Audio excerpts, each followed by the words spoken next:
Tuhan pasti berkenan kepada orang yang berdoa, tapi adakah doa yang tidak berkenan kepada Tuhan? Mari kita belajar bersama dengan hambanya, Pendeta Albert Kurniawan. Shalom rekan-rekan dikasih Tuhan, sekali lagi saya bersyukur untuk pada kesempatan ini kita boleh bersama-sama kembali untuk belajar akan kebenaran firman Tuhan. Nah, saya mengajak kita untuk melihat di dalam PowerPoint saya. Nah, kita sudah masuk di dalam Matius 6 ayatnya yang ke-5 sampai yang ke-8. Jadi kita pada minggu yang lalu kita sudah belajar atau pada pertemuan sebelumnya, konten sebelumnya kita sudah melihat bagaimana spiritual kekristenan yang sejati. Nah, saat ini kita akan lanjutkan di dalam perenungan kita soal doa. Nah, sebelum saya masuk ke dalam ayat yang akan kita bahas sama-sama, nah saya mengajak kita untuk melihat seringkali kita memiliki satu pengertian atau asumsi yang keliru tentang doa. Ya, asumsi yang keliru pertama itu kita berpikir bahwa doa itu mampu untuk mengubah Tuhan. Jadi Tuhan itu akhirnya tergerak karena kita berdoa, maka Tuhan itu akhirnya menjawab doa kita. Nah, sehingga beberapa orang Kristen mendekati Tuhan dengan doa dengan tujuan supaya Tuhan itu berubah.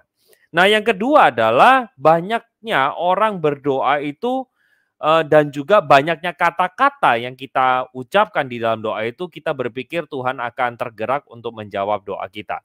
Ya, lihat ya, ada di poin kedua ini ada dua faktor, yaitu banyaknya orang berdoa yang biasa kita sebut sebagai doa syafaat, dan juga banyaknya kata-kata yang saya ucapkan kepada Tuhan membuat Tuhan akhirnya tergerak dan ya maulah mendengarkan doa kita. Nah, saya mengajak kita untuk melihat sama-sama bahwa ini adalah pengertian yang keliru tentang doa. Nah, saya mengajak kita pada saat ini untuk melihat di dalam ayat kita, saya akan bagi menjadi dua, yaitu ayat 5-6, terus nanti saya akan bahas ayat 7 dan 8. Nah, di dalam bagian ini secara jelas Yesus mengungkapkan bahwa apabila kamu berdoa, janganlah seperti orang yang munafik. Nah, di dalam bagian ini saya ingin katakan doa yang Tuhan tidak inginkan adalah doa orang yang munafik. Nah, doa orang yang munafik itu apa? Saya harus katakan doa yang ingin dilihat orang lain. Artinya, di dalam bagian ini, terutama di dalam ayat yang kelima, kita perhatikan motifnya orang ini berdoa itu apa. Motif mereka dengan sengaja bukan datang mencari Tuhan, tetapi adalah ingin supaya orang lihat mereka. Mereka itu cukup suci, mereka cukup oke, cukup rohani seperti itu. Sebab begini Bapak Ibu, ayat ini sekali lagi bukan berbicara soal cara. Pertemuan atau konten sebelumnya saya sudah menekankan bahwa ini bukan bicara soal cara. Sebab kalau Bapak Ibu ngomong soal caranya yang keliru, berarti apakah kita berdoa berdiri di rumah ibadah itu salah? Apakah kalau saya berdoa di jalan raya, di keramaian itu salah? Tidak, tentu tidak. Jadi bagian ini bukan berbicara cara, tetapi bagian ini berbicara motif. Nah, orang yang dikatakan munafik oleh Tuhan Yesus adalah orang yang sengaja menggunakan hal-hal rohani, ritual gerejawi, ritual agamawi, untuk menutupi segala kekurangan dia hanya demi tujuan untuk dilihat orang saya itu cukup baik. Nah, Tuhan Yesus katakan dalam bagian ini adalah mereka sudah dapat upahnya. Artinya apa sih ayat 5? Sesungguhnya mereka sudah dapat upah. Ya, Tuhan sebenarnya tidak berkenan atas apa yang mereka sedang lakukan. Mereka sudah dapat bagian mereka sendiri, yaitu dengan cara apa? Penghormatan manusia. Dan secara tidak langsung Tuhan ingin sedang mengatakan bahwa Bapa tidak berkenan atas apa yang mereka sedang lakukan. Jadi begini Bapak Ibu, kebiasaan orang atau orang Farisi ahli Taurat zaman itu punya sebuah kebiasaan tertentu yang cukup unik. Mereka itu kalau berdoa ada jamnya. Ada jam 9, jam 12, jam 15, jam 3. Nah, pada waktu mereka sudah tahu misalnya nih, zaman itu memang tidak ada jam tangan ya Bapak Ibu ya. Nah, tetapi saya nggak tahu alat penunjuk waktu zaman itu tuh menggunakan apa. Apakah jam matahari atau bagaimana saya juga kurang paham. Tetapi mereka punya jam-jam doa. Nah, misalnya saja, saya ambil contoh, katakanlah mereka jam 9 itu mereka harus berdoa. Nah, mereka sengaja Bapak Ibu, di tengah jam 8.55, mereka sengaja untuk cari tempat yang ramai, lalu mereka berdoa, angkat tangan, dan berteriak begitu. Tujuannya memang fokusnya adalah saya mau berdoa supaya orang lihat saya. Jadi bukan dia datang kepada Tuhan lewat doa, tapi tujuannya adalah supaya orang lihat saya. Nah, kalau kita perhatikan dalam bagian ini, Yesus bukan hanya menegur, tetapi Yesus juga memberikan solusi. Nah, solusinya terdapat di ayat 6. Tetapi jika engkau berdoa, masuklah ke dalam kamarmu, tutuplah pintu, berdoalah kepada Bapamu yang ada di tempat tersembunyi. Maka Bapamu yang melihat yang tersembunyi akan membalasnya kepadamu. Nah, beberapa orang itu salah menangkap bagian ini. Oh, kalau gitu nih, ini ayat pendukung supaya saya nggak harus ke gereja. Kalau doa itu harus di kamar, harus tutup pintu, nggak boleh pintu terbuka. Nah, sebagian dari kita memahami secara keliru. Padahal ayat ini yang dimaksudkan adalah solusinya tentu berdoa itu fokus sama Tuhan. Nggak usah peduli bagaimana orang sekitar melihat kita. Jangan fokus supaya kita itu ingin dilihat orang. Jangan fokus ke sana. Tetapi fokuslah pada waktu saya berdoa, carilah Tuhan. Itu poinnya. Karena pada waktu kita itu melakukannya bukan dengan motif dilihat orang. Di dalam bagian ini jelas dikatakan Bapamu itu tahu gitu. Dan Bapamu akan membalasnya kepadamu atau memberikan upah atas doa yang kita panjatkan. Jadi doa pertama adalah doa yang tidak diinginkan Tuhan, adalah doa yang munafik. Doa yang mempunyai tujuan tertentu untuk mendatangkan keuntungan bagi diri saya sendiri tanpa memaknai bahwa doa itu adalah berelasi dengan Tuhan. Lalu yang kedua adalah doa yang bertele-tele. Nah, bertele-tele ini berasal dari kata tele, bukan ya, bukan. Banyak orang agak keliru memahami kata bertele-tele. Nah, saya nggak tahu seberapa banyak dari Bapak Ibu yang memahami kata bertele-tele. Pada waktu saya membahas bagian ini, saya tanya kepada beberapa orang, apa sih arti kata bertele-tele? Banyak mereka bilang begini, oh doanya panjang-panjang. Doanya muter-muter. Nah, saya tanya lagi, doa muter-muter itu apa? Oh, doanya itu-itu terus, begitu. Apakah salah ketika kita berdoa itu-itu saja? Sementara Tuhan Yesus di Taman Getsemani berdoa, Alkitab katakan di dalam Injil Markus bahwa Yesus berdoa itu juga sebanyak 3 kali. Apakah berarti itu bertele-tele? Nah, saya kasih satu tips atau resep buat kita. Bapak Ibu pada waktu membaca bagian ini kita nggak paham, maka cobalah mempunyai satu usaha sedikit lebih sulit, ya, yaitu coba cari beberapa terjemahan. Itu membantu kita untuk memahami. Nah, ternyata ada 2 terjemahan bahasa Inggris dipakai kata heap up, empty phrases, dan do not use vain repetition. Maksudnya apa? Empty phrases ini dalam bahasa Indonesia adalah frase kosong. Vain repetition itu adalah pengulangan yang sia-sia. Nah, kenapa 2 kata ini yang dipakai atau muncul dalam bahasa Inggris? Sementara orang-orang Farisi itu doanya itu ada. Ada doa pertama itu tentang apa, doa kedua tentang apa. Kenapa digunakan kata empty phrases? Nah, saya ingin ajak kita itu langsung bahasnya lewat contoh. Contoh ya.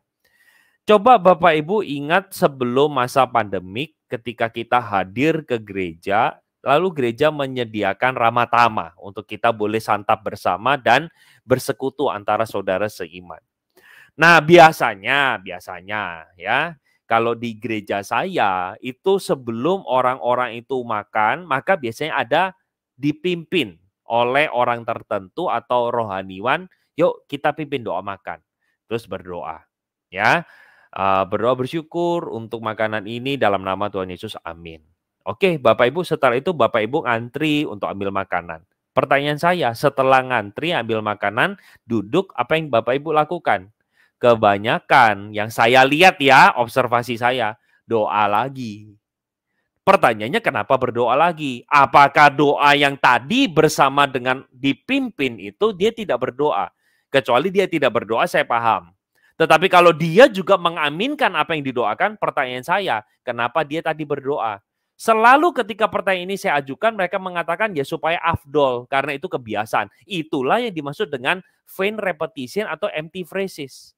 Artinya kita ini berdoa otomatis, tapi kita tidak sadar bahwa pada waktu saya berdoa, saya sedang berkata-kata kosong sama Tuhan. Saya tidak memaknai bahwa itu saya berelasi dengan Tuhan. Nah, sehingga saya ingin katakan doa yang bertele-tele itu adalah doa yang dipikir bisa menyogok Tuhan. Doa yang kita pikir ya sekedar saya itu pokoknya cuap-cuap dengan kalimat yang kosong, saya tidak maknai itu, lalu saya berpikir Tuhan pasti dengar dan Tuhan pasti jawab. Itu adalah doa yang bertele-tele. Atau doa yang didasari oleh sebuah relasi yang terputus sama Tuhan. Doa yang tidak mengenal siapa Tuhan kita. Beberapa orang Kristen bahkan yang menyedihkan adalah ketika engkau menghadapi pergumulan atau masalah, oh coba ucapkan doa Bapa kami sebanyak 10 kali. Maka siapa tahu masalahmu terangkat sebagian.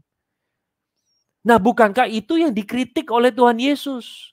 Mereka menyangka, kenapa orang bertele-tele? Karena mereka menyangka banyaknya kata-kata itu sanggup membuat Tuhan mengabulkan doanya. Maka solusi yang Tuhan berikan, ayo kita berdoa itu dengan sebuah pemahaman, sebuah pengenalan bahwa yang kita sampaikan ini adalah kepada Tuhan yang Maha Tahu, kepada Tuhan yang Maha Kuasa. Sehingga kita tidak berusaha untuk menyogok Tuhan dengan cara-cara tertentu supaya Tuhan tergerak untuk menjawab doa kita. Nah, ini sekaligus saya ingin menjawab bahwa doa tidak pernah mengubah Tuhan. Sebenarnya kalau apakah doa itu mengubah Tuhan? Jawabannya menurut saya tidak. Tapi saya jawabnya dari dua perspektif. Dari perspektif Tuhannya, Tuhan tidak pernah berubah. Tapi dari perspektif kita manusia, kita merasa bahwa seolah-olah Tuhan berubah. Padahal enggak. Tuhan mempunyai sebuah big plan dalam kehidupan kita. Dan Tuhan itu enggak begini Bapak Ibu. Waduh ini ya orang ini berdoa. Saya kok enggak kepikiran ya tentang apa yang didoakan. Oke deh saya jawab. Enggak begitu. Ingat bahwa Tuhan kita adalah Allah yang Maha Tahu. Lalu lantas kenapa kita berdoa? Tentunya saya harus katakan doa itu pengertiannya bukan menyogok Tuhan. Tetapi doa itu sarana untuk saya menjalin relasi sama Tuhan. Sehingga saya menjawab apakah doa mengubah Tuhan? Itu saya jawab seperti analogi kita nonton film. Pada waktu kita nonton film ada sebuah adegan misalnya orang ini mau berangkat ke pasar. Tiba-tiba ada telepon. Telepon itu mengatakan cepat kamu lihat TV. Ya, cepat lihat televisi. Setelah dia lihat televisi, dia tidak jadi ke pasar. Kita mengira dari sisi kita orang ini tidak jadi ke pasar karena telepon. Telepon itu mengubah kehendak dia yang mau ke pasar jadi tidak ke pasar. Dari sisi kita melihatnya orang ini berubah. Tetapi Bapak Ibu bayangkan dari sisi sutradara, apakah berubah? Tidak, tentu tidak. Karena itu sudah ada dalam satu master plan atau blueprint-nya sang sutradara.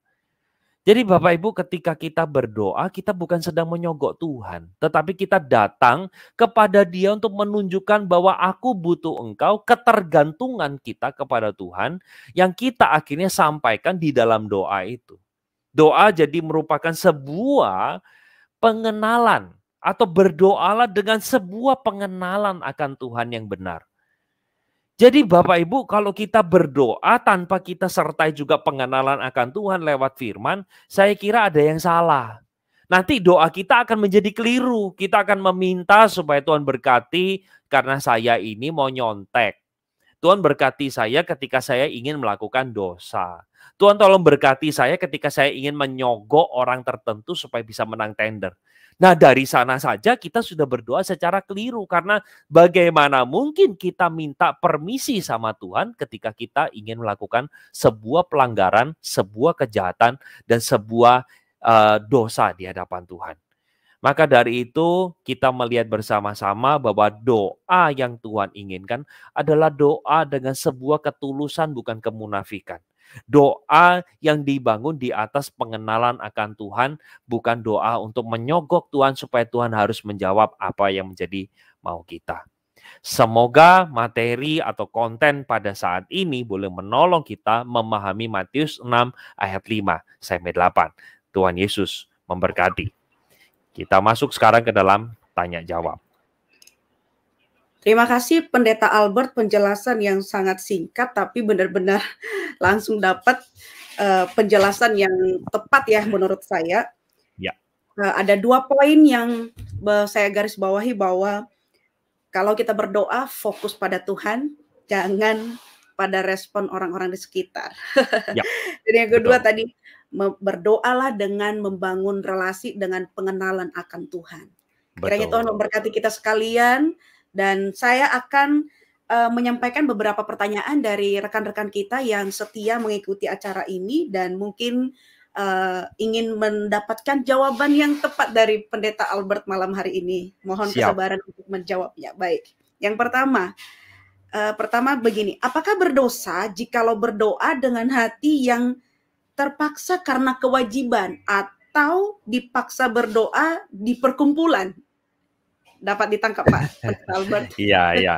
Silakan. Ya tentu kalau dibilang berdosa atau tidak, Tuhan tahu sih. Tuhan tahu kita tidak datang kepada Dia dengan cara yang tepat. Jadi kalau dibilang berdosa, ya saya kira apa sih definisi dosa? Ya dosa itu adalah sesuatu yang kita lakukan yang tidak sesuai dengan apa yang menjadi mau Tuhan. Ya saya boleh katakan iya gitu. Nah kalau orang berdosa dengan munafik, itu berdosa nggak?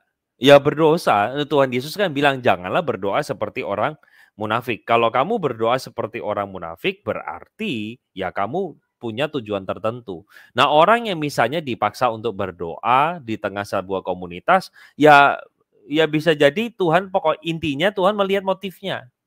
Kalau motifnya itu memang bukan didasari atas kita itu mencari Dia dan memohon kepada Dia, ya menurut saya ya itu menjadi sebuah kepalsuan, begitu. Oke Pendeta Albert, terima kasih untuk penjelasannya. Baik, ya. Masih ada lagi satu pertanyaan begini. Bagaimana dengan doa kesembuhan di jalan-jalan? Apakah benar karena doanya dijawab atau karena iman yang didoakan? Oke, pertanyaan baik silakan. Ya. Jadi begini, ketika misalnya katakanlah saya ambil contoh saya, terus saya lihat ada orang sakit, saya doakan orang itu sembuh. Pertanyaan saya, yang menyembuhkan siapa?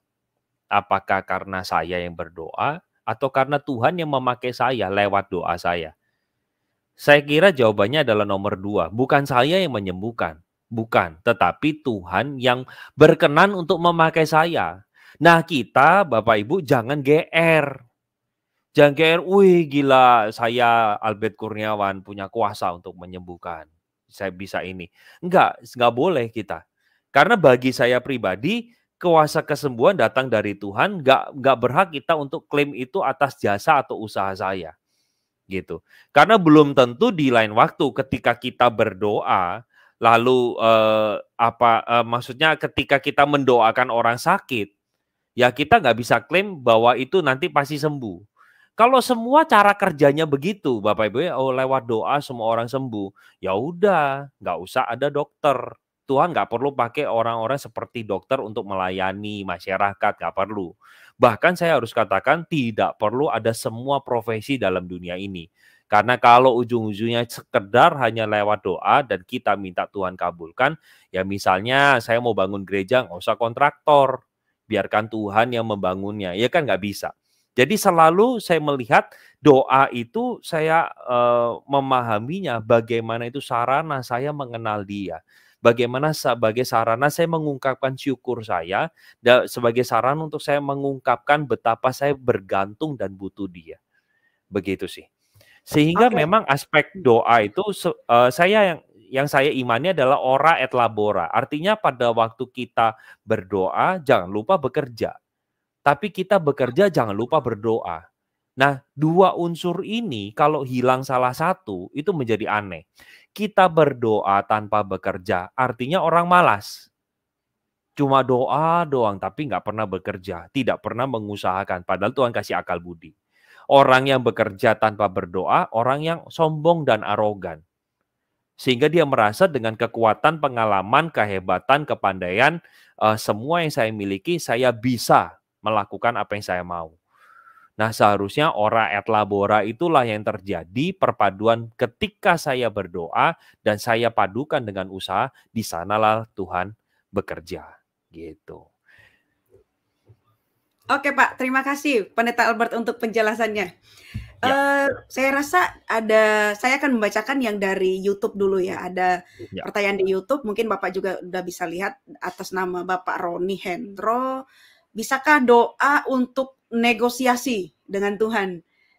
Beliau memberikan contoh seperti Bapak Abraham yang mau menghancurkan kota Sodom. Silakan Pendeta. Menurut saya sih kalau dibilang bisa atau tidak ya bisa saja, nggak jadi soal.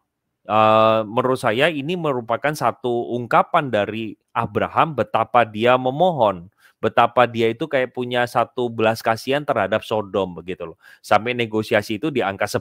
Kalau ada 10 orang, maka Tuhan engkau akan membebaskan begitu. Kalau ditanya bisa atau enggak ya bisa. Tetapi kita harus ingat satu prinsip. Yang kita mau negosiasikan apa? Kalau kita sedang menegosiasikan sesuatu yang berdosa, ya tentu itu nggak usah bilang bisa atau enggak, ya jelas itu tidak berkenan. Tuhan, aku ini habis ini mau nyogok pemerintah. Oh Tuhan, negosiasi ya kalau bisa sogokannya itu di bawah 200 juta. Ya saya kira itu konyol sih. Kita minta izin kepada Tuhan untuk melakukan sebuah dosa. Terus habis itu kita gini, puji Tuhan tadi negosiasi cuma kena 50 juta. Menurut saya jadi keliru, kita bukan puji Tuhan. Padahal bisa jadi bukan itu datang dari Tuhan. Tapi Tuhan sedang menguji kita. Engkau itu mau tetap setia nggak bahwa sogok misalnya itu adalah sebuah dosa. Ini contoh ya, contoh bebas saya ambil secara ngawur aja. Nah intinya ketika kita berdoa menegosiasikan sesuatu yang berlawanan dengan firman Tuhan, ya tentu bagi saya sih salah ya. Bagi saya salah. Nah makanya pertanyaan yang harus kita bahas adalah bukan bisakah, tetapi apakah yang kita sedang negosiasikan dengan Tuhan. Tuhan, aku mau pacaran. Ini ada tanya cinta sejati itu apa? Tuhan, aku mau pacaran. Tapi pacarku ini udah jelas non-Kristen. Biar Tuhan yang menggerakkan dia supaya dia jadi Kristen. Dia percaya Yesus. Bagi saya itu penginjilan, pacaran. Itu dua hal yang berbeda. Jangan penginjilan dalam pacaran. Pacaran yang disertai dengan penginjilan. Menurut saya sih keliru. Karena Alkitab tidak pernah maksudkan itu. Nah, begitu. Jadi pada waktu kita ingin menegosiasikan apa yang kita utarakan kepada Tuhan, nah itu yang harus kita bahas apanya. Apakah sesuai dengan firman Tuhan atau enggak. Itu. Oke, jelas Pak. Terima kasih. Semoga Bapak Roni mendapat jawaban yang tepat dari Pendeta Albert ya. Oke, lanjut. Satu lagi, ini ada pertanyaan yang dimuatkan di history Instagram sebelum live, karena memang ada dibuat berikan saya pertanyaan. Nah, ada pertanyaan dari pengikut yang mengikuti acara ini. Shalom, apakah doa seorang penyangkal Tuhan seperti saya akan didengar dan terkabulkan? Oke, doa penyangkal Tuhan itu maksudnya gimana nih?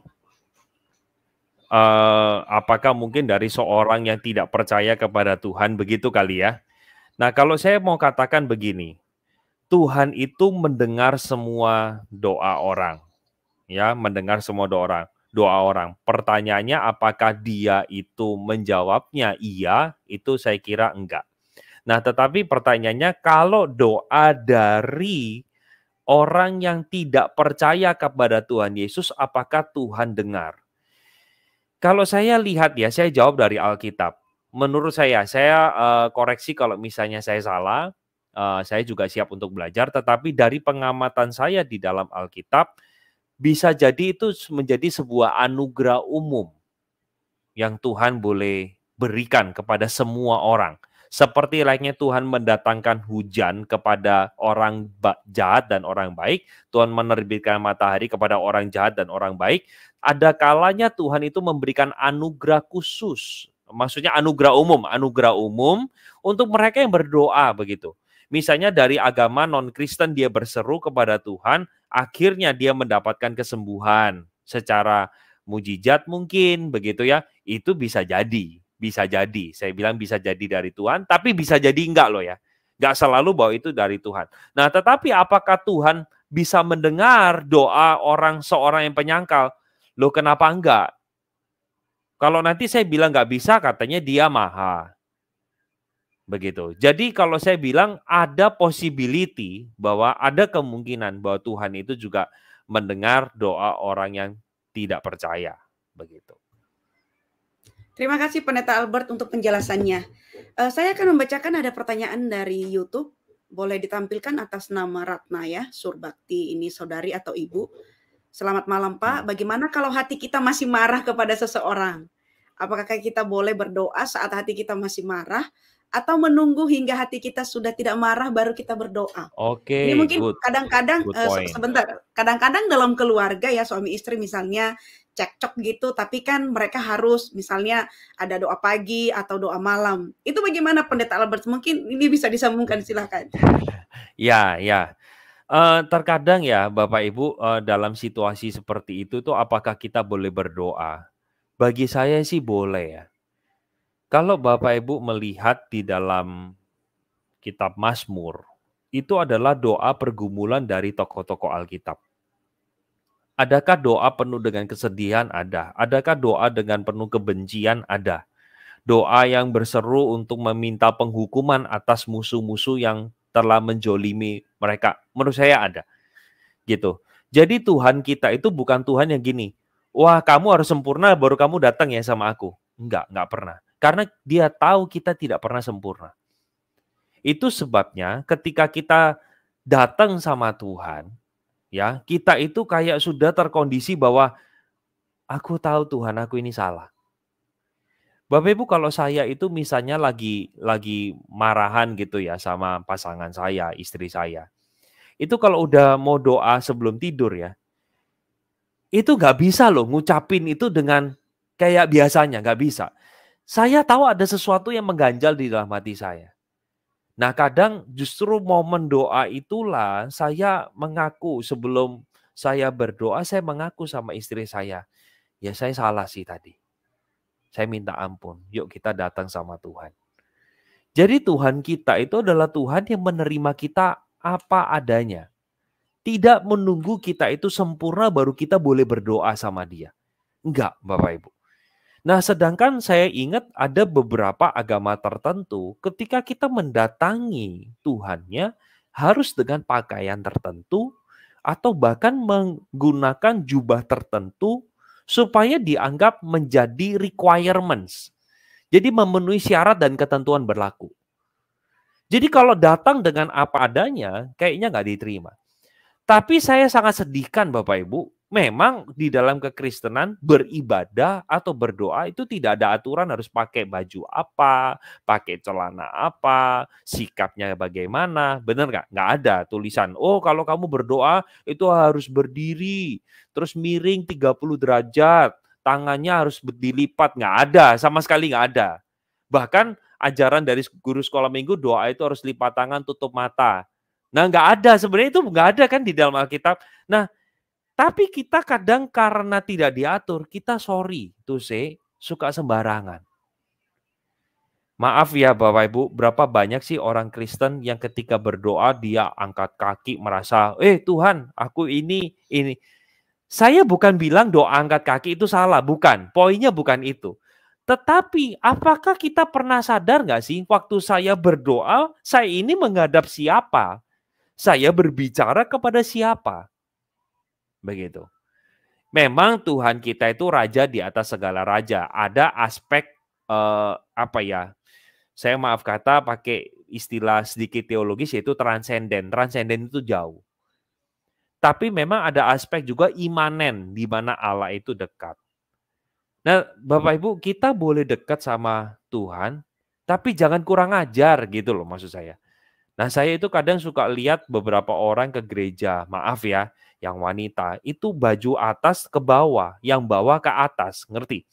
Jadi yang celananya itu jadi rok mini, yang baju atasnya kelihatan kemana-mana gitu. Sehingga sebutannya baju apa?